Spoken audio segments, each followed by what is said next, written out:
ഈ കീം പരീക്ഷയുമായി ബന്ധപ്പെട്ടുള്ള ക്രമക്കേടുകൾ സംബന്ധിച്ചുള്ള കോടതി വിധിയൊക്കെ വരുന്നുണ്ട്. അപ്പോൾ അതിൽ ഈ സർക്കാർ മാനിപ്പുലേഷൻ നടന്നിട്ടുണ്ടെന്നൊക്കെയാണ് തെളിയുന്നത്. എന്താണ് അതിൽ സംഭവിച്ചത്? അതായത് കീം പരീക്ഷയുമായി ബന്ധപ്പെട്ടുകൊണ്ടുള്ള ഒരു പ്രോസ്പെക്ടസും അതിനെ തുടർന്നുള്ള പരീക്ഷാ പേപ്പറും പരിശോധിച്ചതിൽ വെച്ച് കേരള സിലബസിലുള്ള കുട്ടികൾ ആ പരീക്ഷയിൽ വളരെയധികം പുറകോട്ട് പോയിന്ന് സർക്കാരിന് മനസ്സിലായി.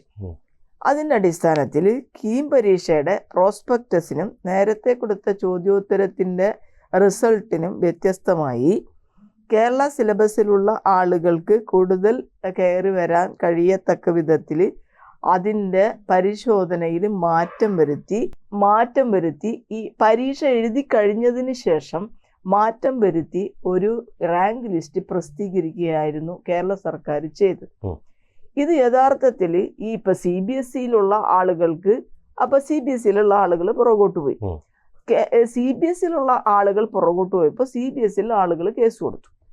അതിലാണ് കോടതിയുടെ നിരീക്ഷണങ്ങൾ വന്നത്. അതായത് സർക്കാർ ഉണ്ടാക്കിയ ആ ലിസ്റ്റ് എന്ന് പറയുന്നത് തികച്ചും മാനിപ്പുലേറ്റഡ് ആയിട്ടുള്ള ഒരു ലിസ്റ്റാണെന്നും അത് തള്ളുകയാണ് ചെയ്തത്. അതിനുശേഷം സർക്കാർ എന്ത് ചെയ്തു? അപ്പീൽ പോയി. ആ ഡിവിഷൻ ബെഞ്ചിലും വളരെ സ്പെസിഫിക് ആയിട്ട്, കാരണം നമ്മളൊരു പ്രാഥമിക നിയമബോധമാണ്, അതായത് ഒരു പ്രോസ്പെക്ടസിൻ്റെ അടിസ്ഥാനത്തിലും അവരുണ്ടാക്കിയ ഒരു സിലബസിൻ്റെ അടിസ്ഥാനത്തിലും ചോദ്യങ്ങൾ വന്ന് ഉത്തരങ്ങൾ എഴുതിയിട്ടുള്ള ആളുകൾ അതിന് ശേഷം അതിൻ്റെ ഉള്ളിൽ കൃത്രിമം നടത്തി കേരള സിലബസിൽ പഠിച്ചുള്ള ആളുകൾ മുന്നിലേക്ക് വരത്തക്ക വിധത്തിൽ ഏതൊരു ലിസ്റ്റ് ഉണ്ടാക്കുന്നതും ഭരണഘടനാ വിരുദ്ധമായിട്ടുള്ള ഒരു കാര്യമാണ്. ആർട്ടിക്കിൾ 14 തികഞ്ഞ ലംഘനവുമാണ്. കാരണം ഇത് CBSE കുട്ടികൾ എന്ന് പറയുന്നത് കേരളത്തിലെ കുട്ടികളാണ്. അങ്ങനെയാണെങ്കിൽ ഇവർ CBSE വിദ്യാലയങ്ങൾ പൂർണ്ണമായും നിർത്തലാകണം. ഈ CBSE വിദ്യാലയങ്ങൾ പഠിക്കുന്ന കുട്ടികൾ ഇപ്പോൾ ഭരിക്കുന്ന പാർട്ടിയുടെയോ അല്ലെങ്കിൽ ഭരിക്കാത്ത പ്രതിപക്ഷ പാർട്ടിയുടെയോ നേതാക്കളിൽ ബഹുഭൂരിപക്ഷം ആളുകളും പരിശോധിച്ചാൽ അവർ CBSE സിലബസിൽ പഠിക്കുന്നവരായി കാണാം. അപ്പോൾ CBSE സിലബസിൽ പഠിക്കുന്നവരെന്നോ കേരള സിലബസിൽ പഠിക്കുന്നവരെന്നോ രണ്ടായി കാണാനായിട്ട് നമുക്ക് കഴിയില്ല. അതേസമയം ഇവരെന്ത് ചെയ്യണമായിരുന്നു? ഇവരുടെ വിദ്യാഭ്യാസ നിലവാരം കുറേം കൂടി ബാക്ക്വേർഡ് ആണെന്ന് ഇവർക്ക് മനസ്സിലാകുന്ന ഘട്ടത്തിൽ ഇവരെന്ത് ചെയ്യണമായിരുന്നു?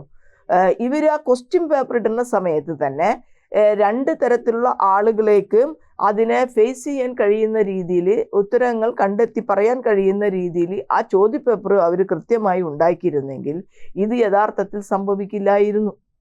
മനസ്സിലായി? അപ്പൊ ഇവിടെ എന്ത് ചെയ്തു? ഈ ഉത്തരങ്ങൾ എഴുതിയതിന് ശേഷം റിസൾട്ട് വന്നതിന് ശേഷമാണ് ഇവർ മനസ്സിലാക്കുന്നത് കേരളത്തിലുള്ള ആളുകൾ പുറകോട്ട് പോയി എന്നുള്ളത്. അതിനെ തിരുത്താൻ വേണ്ടി ഇവര് മറ്റു ചില മാനിപ്പുലേഷൻസ് നടത്തി ലിസ്റ്റ് പ്രസിദ്ധീകരിച്ചു.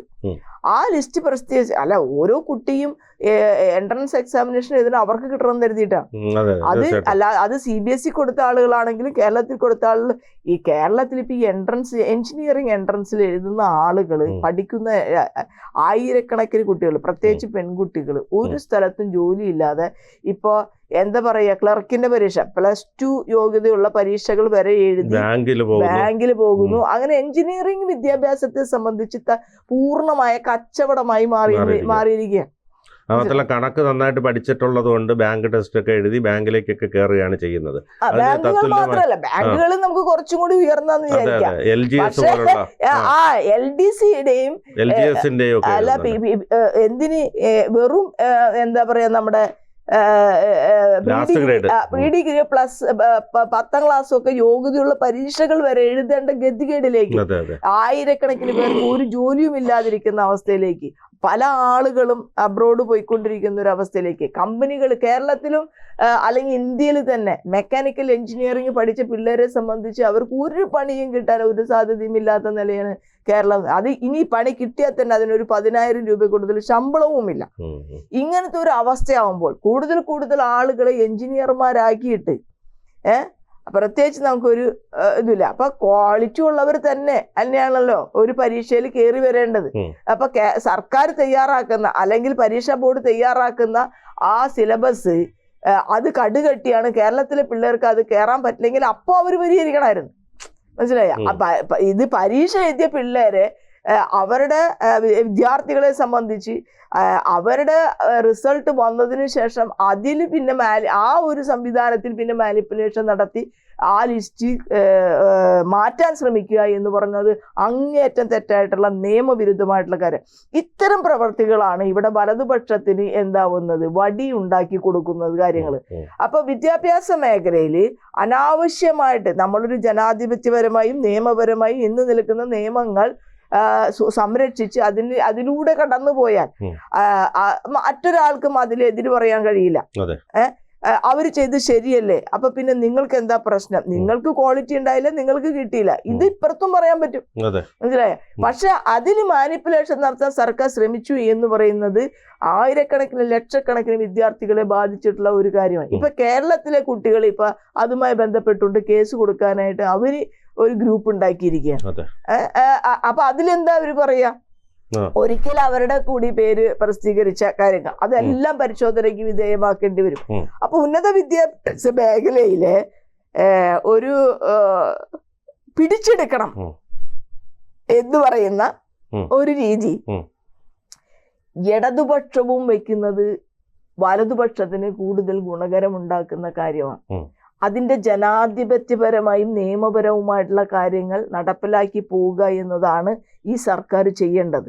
അല്ലാതെ കുത്തിത്തിരികാനോ തങ്ങളുടെ രാഷ്ട്രീയ താല്പര്യങ്ങൾ അതിലേക്ക് കൊണ്ടുവരാനോ ശ്രമിച്ചാൽ വലതുപക്ഷത്തിന് അത് ഒരു കോലായി മാറുകയും വലതുപക്ഷം കൂടുതൽ അഗ്രസീവായിട്ട് അവരുടെ കാര്യങ്ങൾ ചെയ്യുന്നതിലേക്ക് ഇപ്പൊ എന്താ യൂണിവേഴ്സിറ്റികളിൽ വിദ്യാർത്ഥി സംഘടനകളെ കൊണ്ട് നമ്മൾ സമരം ചെയ്യിക്കുകയാണ് നമ്മൾ ഒരു വശത്ത്. അപ്പൊ അതും ഈ പൊളിറ്റിക്കൽ ഡിസിഷന്റെ ഭാഗമായിട്ടാണല്ലോ വിദ്യാർത്ഥികൾ സമരം ചെയ്യുന്നത്. അപ്പൊ അതില് അതൊരു വലിയ വിഷയം തന്നെയാണ്, അതൊരു സീരിയസ് ആയിട്ടുള്ള വേറെ വിഷയമായതുകൊണ്ട് നമ്മൾ പക്ഷെ ഈ സ്കീമിൽ പറ്റിയിരിക്കുന്ന തെറ്റ് സർക്കാരും ഉന്നത വിദ്യാഭ്യാസ മന്ത്രിയും യഥാർത്ഥത്തിൽ മാപ്പ് പറയേണ്ട വിഷയങ്ങൾ തന്നെയാണ്. തെറ്റ് പറ്റി ഇനി അത് ആവർത്തിയില്ല. കാരണം നാളെ വന്നിട്ട് UDF സർക്കാർ വരാമെന്ന് വിചാരിക്കും, അല്ലെങ്കിൽ BJP സർക്കാർ വരാമെന്ന് വിചാരിക്കും. അവരുടെ താല്പര്യമുള്ള ആളുകളെ കൊണ്ടുവരാൻ വേണ്ടി അവരിതുപോലെ ചോദ്യപേപ്പറിൽ മാറ്റം വരുത്തുകയോ ചോദ്യപേപ്പർ പരിശോധനയിൽ മാറ്റം വരുത്തുകയോ ലിസ്റ്റ് ഉണ്ടാക്കിയ ലിസ്റ്റിൽ നിന്ന് തങ്ങൾക്ക് അവർക്ക് സ്വീകാര്യമല്ലാത്ത ആൾക്കാരെ മാറ്റുന്നതിനുള്ള കാര്യങ്ങൾ ചെയ്യുകയോ ചെയ്യുന്നത് അങ്ങേറ്റം തെറ്റായിട്ടുള്ള ഒരു കാര്യമാണ്. അതൊരിക്കലും നമുക്ക് അതൊരു ഇടതുപക്ഷ നിലപാടുമല്ല, ഇടതുപക്ഷം ഒരിക്കലും അതങ്ങനെ ചെയ്യാനും പാടില്ല. ഈ മന്ത്രിയുടെ ഭാഗത്തുനിന്ന് ഇതുണ്ടായത് നിശ്ചിതമായി വിമർശിക്കപ്പെടേണ്ട കാര്യം തന്നെയാണ്. കൂടുതൽ വാർത്തകളും വിശേഷങ്ങളും നിങ്ങളിലേക്ക് എത്താൻ ABC മലയാളം സബ്സ്ക്രൈബ് ചെയ്യുക, ബെൽ ബട്ടണും അമർത്തുക.